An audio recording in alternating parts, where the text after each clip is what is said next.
அங்கே வாங்க இன்னைக்கு ஒரு சிம்பிளான பிரியாணி பார்க்கலாம். நான் வந்து லெக் பீஸ் 10 எடுத்து வச்சிருக்கேன். அதுக்கு என்ன தேவையான பொருட்கள் பார்க்கலாம். லெக் பீஸ் 10 எடுத்து க்ளீன் பண்ணி வச்சிருக்கேன். அதுக்கு வந்து வறுத்து எடுக்கிறதுக்கு வந்து நான் வந்து மல்லி 2 ஸ்பூன், 5 ஏலக்காய், 1 ஸ்பூன் சோம்பு, 1 ஸ்பூன் சீரகம், 1 ஸ்பூன் மிளகு, தாளிப்புக்கு அந்த கிராம்பு, பட்டை, சோம்பு, கருப்பு ஏலக்காய், இந்த ரெட் கலர் ஒரு ஏலக்காய் இருக்கும், அன்னாச்சி பூ, இதெல்லாம் வந்து வறுத்து எடுத்துக்கலாம். இதுக்கு வந்து இந்த சிக்கன் பரட்டி வைக்கிறதுக்கு வந்து நான் வந்து சுடுதண்ணியில் வந்து 10 வரமிளகா, காரத்துக்கு தேவையான அளவு போட்டுக்கிறேன். 10 வரமிளகா, 1/2 ஸ்பூன் சோம்பு, கசகசா 1 ஸ்பூன் போட்டு ஊற வச்சுக்கிறேன். இது வந்து இதை அரைச்சு இதில் மிக்ஸ் பண்ணிக்கலாம். அது கூட வந்து ஒரு 2 பல்லு பூண்டு, ஒரு 2 துண்டு இஞ்சி, பெரிய துண்டு க்ளீன் பண்ணி இஞ்சி எடுத்து க்ளீன் பண்ணி வச்சுக்கலாம். இது கூட வந்து 1/4 ஸ்பூன் மஞ்சத்தூள், உப்பு போட்டு அரைச்சிக்கலாம். புதினா, கொத்தமல்லி தலை, கருவேப்பிலை எடுத்துக்கலாம். வாங்க எப்படி பண்ணலான்னு பார்க்கலாம். முதல்ல வந்து இஞ்சி பூண்டு, மஞ்சத்தூள், உப்பு போட்டு பேஸ்ட் அரைச்சிக்கலாம். நான் வந்து இந்த சிக்கனுக்கு அளவாக தான் எடுத்துக்கிறேன். மஞ்சத்தூள், உப்பும் இதுக்குள்ள இஞ்சி பூண்டு அரைச்சிக்கலாம். இது கூட வந்து ஒரு கொத்து கருவேப்பிலை போட்டுக்கலாம். ஒரு கொத்து கருவேப்பிலை போட்டு அரைச்சிக்கலாம். தண்ணி விட்டு அரைச்சிக்கலாம். கொஞ்சம் ஹாட் வாட்டர் விட்டுக்கோங்க. ஹாட் வாட்டர் விட்டு இந்த இஞ்சி பூண்டு அரைச்சி இதில் வந்து தடவி வச்சிங்கன்னா சீக்கிரம் இது உறிஞ்சிக்கும். சிக்கன் சீக்கிரமாக எடுத்துக்கும். சிக்கன் பேஸ்ட்டில் அரைச்சி போட்டுக்கோங்க. சிக்கன் இதில் அரைச்ச பேஸ்ட்டை போட்டுக்கோங்க. இஞ்சி பூண்டு இந்த பேஸ்ட் அரைச்சிட்டு போட்டு இப்போ வந்து கசகசா, சோம்பு, வரமிளகா சுடுதண்ணியில் ஊற வச்சுட்டு ஒரு 20 நிமிஷம் ஆயிடுச்சு. இதை போட்டு அரைச்சி எடுத்துக்கலாம். எடுத்து போடணும் பாருங்கள். வரமிளகா அந்த பேஸ்ட்டு, கசகசா, சோம்பு, வரமிளகா பேஸ்ட்டு இதில் போட்டு ஊற்றிக்கோங்க. சிக்கன் இதில் போட்டு நல்லா அப்படி பரட்டிடுங்க. பரட்டி ஒரு 20 நிமிஷம்னாச்சும் ஊற வைங்க. நான் ஒரு 1/2 மணி நேரம் வைக்கிறேன்.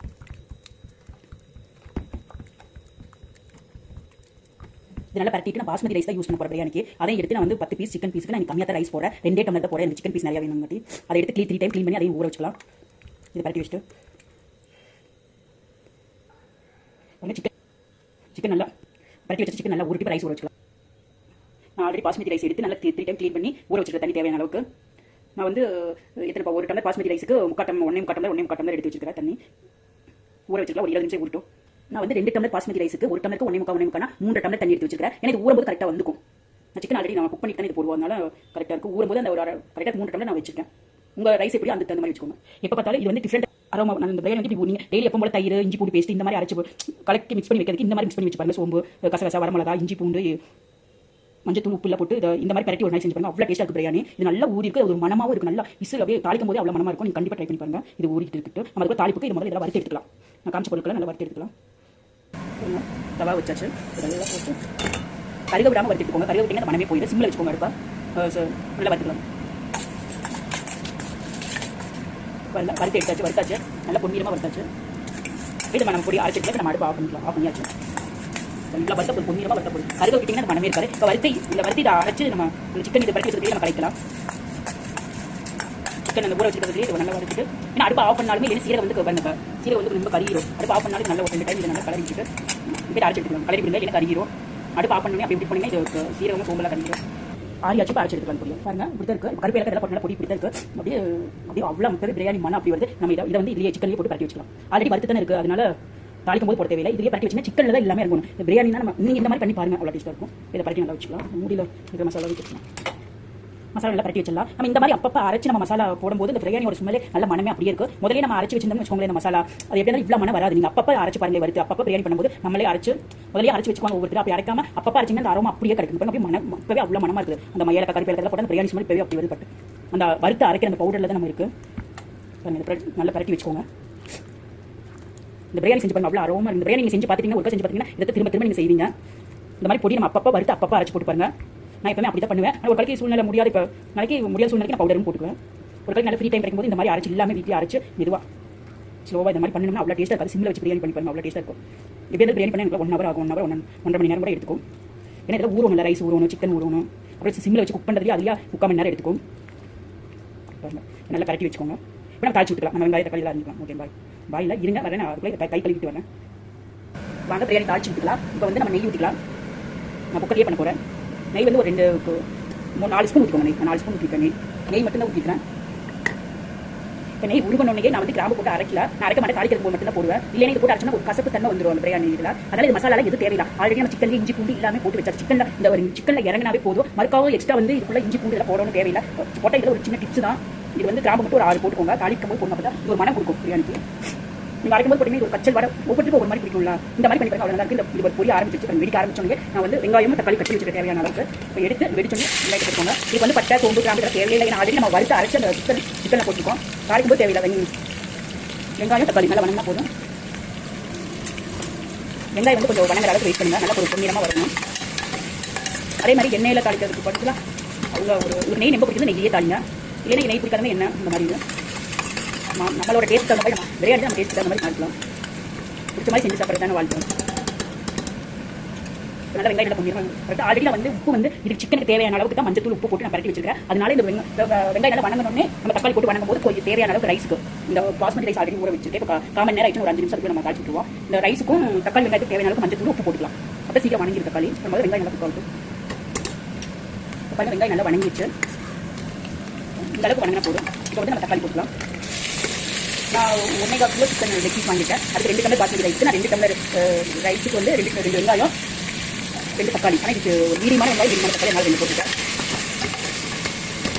நம்ம வந்து எதுக்கு எல்லாமே அதில் சிக்கன்லேயும் போட்டு மசாலா போட்டு பரட்டி வச்சுருவாங்க. தாளிக்கும் போது அந்த மசாலா போடுவாங்க. அது ஓவராக ஆகும் மசாலா. ஏதோ சின்ன டிப்ஸ் தான். இல்லைன்னா முதல்ல அந்த மசாலா அரைச்சி வச்சிருக்கனால அவ்வளோ ஒன்றும் பாதி தான் மனமாக இருக்கும். அதனால தாளிக்கும் போதும் போடுவாங்க சிலர். வீட்லேயே நீங்கள் பாருங்க, வீட்லேயே செய்யறது சின்ன டிப்ஸ் சொல்ல மாட்டாங்க. ஏன்னா அது அப்பப்போ அரைச்சி போடுறதுனால இந்த தேவையான அளவு சிக்கனுக்கு தேவையான அளவு ரைஸுக்கு அளவாக தான் போடுவாங்க. ஏன்னா அப்பவே மசாலா அரைச்சி போடுறதுனால தாளிக்கும் போது வந்து அந்த பட்டை சோம்பு கிராம்பு போட மாட்டாங்க. இந்த மாதிரி நல்ல டேஸ்ட்டான பிரியாணி நீங்கள் சாப்பிடும்போது பண்ணுறது எதுவுமே இருக்காது.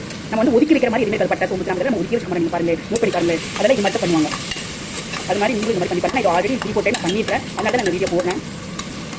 அதே மாதிரி எண்ணெயில் ஒவ்வொரு வந்து எண்ணெயிலே பண்ண மாட்டாங்க. பிரியாணினாலே நெய்யில் தான் பண்ணுவாங்க. அவ்வளோ டேஸ்ட் இருக்குன்னா ஒவ்வொரு பிரியாணிக்கு இதெல்லாம் தேவைன்னு போட்டால் தான் ஒரு மனமாகவும் நல்லா இதுவாகவும் இருக்கும். இப்போ தக்காளி நல்லா வணங்கிச்சு. வெங்காயம் வணங்கி போட்டு பண்ணிச்சு. உப்பு இதை போடாமல் இப்போ நல்லா வணங்கிச்சு. இது தேவையான அளவுக்கு போட்டுக்கலாம். மஞ்சள் உப்பும் மஞ்சள் இப்போ போட்டு ஆல்ரெடி நம்ம சிக்கனில் போட்டுக்கிறோம். உப்பு தேவையான அளவுக்கு போட்டுக்கணும். ஆல்ரெடி சிக்கனில் போட்டுருக்கேன். ரைஸுக்கு தக்காளி மட்டும் மஞ்சள் ஒரு 1 ஸ்பூன் ஆல்ரெடி 1 ஸ்பூன் போட்டுருக்கேன். அதே மாதிரி மஞ்சள் தூள் ரொம்ப போடக்கூடாது. இந்த அரோமா ஒரு காப்பி கலர் இந்த மாதிரி கலரில் தான் பிரியாணி இருக்கணும். மஞ்சள் தூள் ரொம்ப போட்டிங்கன்னா அது எல்லோ கலரில் மாறிடும். நல்லா அளவாக போட்டுக்கோங்க. இந்த கலரில் தான் இருக்கும் பிரியாணி. இப்போ வந்து நான் புதினா பச்சை மிளகா கொஞ்சம் எடுத்து வச்சுருக்கேன். கொத்தமல்லி தண்டு, கொத்தமல்லி தலை. இப்போ வந்து தண்டு எடுத்து போட்டுக்கோங்க. தண்டு, பச்சை மிளகா, புதினால ரொம்ப போடுறது ஒரு கழிச்சு அளவு போட்ட போது நல்லா க்ளீன் பண்ணி கொடுத்து கட்டி வச்சுருக்கேன். ஏன்னா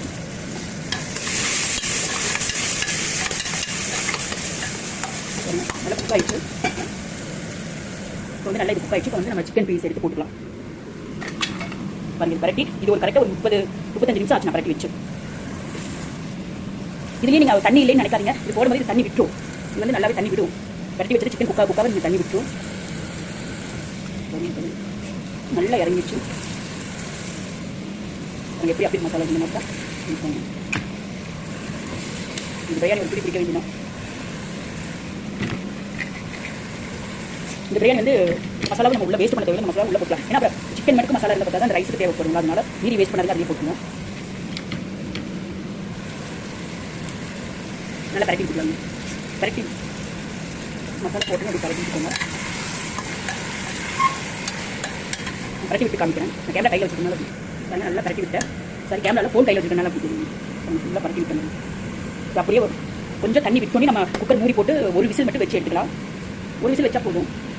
ஒரு விசில் வச்சு ஒரு 5 நிமிஷம் அந்த விசில் அடங்குற வரைக்கும் விட்டிங்கன்னா அதுவே பொரிச்சிக்க நல்லா இதாகிடும். அதுக்கப்புறம் நம்ம ரைஸ் போட்டுக்கலாம். நல்லா குக்கர் கொஞ்சம் தண்ணி விட்டுட்டோம். நல்லா சிக்கன் நல்லா குக்காய் பாருங்கள். எவ்வளோ தண்ணி விட்டுச்சு பாருங்கள்.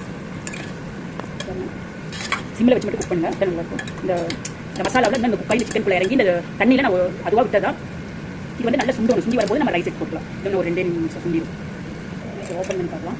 மற்ற குக்காய்க்கு சிக்கன் நம்ம சிம்மிலேயே வச்சுட்டு குக் பண்ணுறேன். சிம்மிலே தான் வைக்கிறேன். கையில வைக்கிற சிம்மில் தான் வச்சு இந்த ஒரு 2 நிமிஷமாக குக் ஆகிட்டு இன்னும் ஒரு 2 நிமிஷம் சிம்மிலே குக் ஆகுது. தண்ணியில் சுண்டிடும். ரைஸ் சிம்மில் வச்சு குக் பண்ணிங்கன்னா தான் சிக்கனுக்குள்ளே ஊற வச்சாலும் நம்ம சிம்மிலே குக் பண்ணால் தான் சிக்கனுக்குள்ள எல்லா மசாலா இறங்கி அவ்வளோ டேஸ்ட்டாக இருக்கும். கண்டிப்பாக ட்ரை பண்ணி பாருங்கள். எம்மி சிக்கன் பாதி குக் ஆகிடுச்சு. சிக்கன் பாருங்கள் பாதி குக் ஆகிடுச்சு. இப்போ வந்து நம்ம கொஞ்சம் கொத்தமல்லி தலை போட்டுக்கலாம். எண்ணெய் கொஞ்சம் பிரிஞ்சு வர ஆரம்பிச்சு பாருங்க. தெரியுதா? எண்ணெய் பிரிஞ்சு வர ஆரம்பிச்சோன்னே நீங்கள் அவனை பாதி குக் ஆகிடுச்சு. இன்னும் எண்ணெய் நல்லாவே நெய் நல்லா பிரிஞ்சு வந்துடும். கொஞ்சம் கொத்தமல்லி தலையை நல்லா தூவிட்டு இப்போ வந்து நம்ம ரைஸை ஊற வச்ச ரைஸாக இதில் பாஸ்மதி எடுத்து போட வேண்டாம். உடஞ்சிடும். அழுங்காமல் அப்படி கொட்டிக்கோங்க. அழுங்காமல் கலக்கி விடுங்க உடையாமல். ரைஸ் போட்டு வருது. தண்ணி ஆல்ரெடி 4 வச்சுருக்கேன். 2 டம்ளர் இருக்குது. சிக்கன் வந்து ஆல்ரெடி பாதி குக் ஆகிடுச்சு. நான் ஒரு விசில் போடலாம் தான் இருந்தேன். வேண்டாம் சிம்மிலே வச்சு நல்லா மசாலாலாம் இறங்கிக்கணும் இருக்கேன். நான் வந்து சிக்கன் எனக்கு அதிகம் லெக் பீஸ் அதிகமாக போட்டிருக்கேன். ரைஸ் வந்து கம்மியாக போட்டிருக்கேன். சிக்கன் உங்களுக்கு இதுக்கு வந்து கரெக்டாக 1.25 கிலோ சிக்கனுக்கு நீங்கள் 1 கிலோ ரைஸ் போடலாம். இப்போலாம் போடலாம். அவ்வளோ நான் அப்படி போல வெறும் 2 டம்ளர் தான் போட்டுருக்கேன். சிக்கன் பீஸ் தான் நிறையா இருக்கும். நல்லா இப்படி கலக்கி விட்டுக்கோங்க. இப்படி சைடில் வாக்கில் விட்டு கலக்கணும். அடியில் வச்சு கலக்கிங்கன்னா இல்லை உடஞ்சிடும். அதனால இப்படி சைடில் வச்சு ஒரு ரவுண்டு இப்படி வந்தீங்கன்னா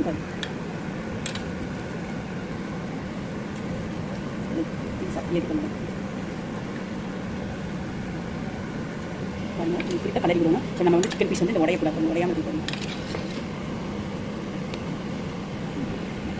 இப்போ வந்து இது மேலே நம்ம வந்து இந்த சிக்கன் வந்து மூழ்கிற அளவுக்கு இருந்தால் போதும். இப்போ வந்து இருக்கிற கொத்தமல்லி தலையை நல்லா தூவி நம்ம மூடி வச்சுக்கலாம். மூடி ஒரு 2 விசில் விட்டு நீங்கள் ஆஃப் பண்ணிக்கலாம். ரெடி ஆகிடும், பிரியாணி ரெடி ஆகும்.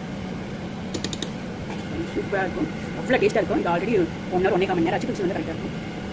இப்போ வந்து நம்ம மூடியை போட்டு நம்ம 2 விசில் விட்டு எடுக்கலாம். இப்போ விசில் போட்டுங்க. போட்டுட்டு இப்போ வந்து சிம்மில் இருந்ததை கொஞ்சம் அடுப்பு கொஞ்சம் மீடியம் ஃப்ளேம் வச்சுக்கோங்க. மீடியம் வச்சுக்கோங்க. ரொம்ப ஹை கொஞ்சம் மீடியமாக வச்சு 2 விசில் ஓப்பன் பண்ணியாச்சு. Leg piece chicken biryani ready. அடுக்காமல் கலரி விட்டுக்கலாம். சூப்பராக வந்திருக்கு. சிம்மில் பண்ணுங்க, உடையாமல் அப்படியே அடுக்காமல் கலரி விட்டுக்கோங்க. சூப்பராக சாஃப்டாக வந்துட்டு எடுத்து போட்டுக்கலாம். அவ்வளோ சூப்பராக வந்துருக்கு பாருங்க. அடியிலேருந்து எடுத்தாச்சு அப்படியே ஆகணும். எடுத்து சூப்பராக வந்துச்சு. இது சாஃப்டாக கொஞ்சம் ஜூஸியாக அவ்வளோ டேஸ்ட்டாக இருக்கும். கண்டிப்பாக ட்ரை பண்ணி பாருங்க. சூப்பராக வந்துருக்கு. கண்டிப்பாக நீங்களும் ட்ரை பண்ணி பாருங்க.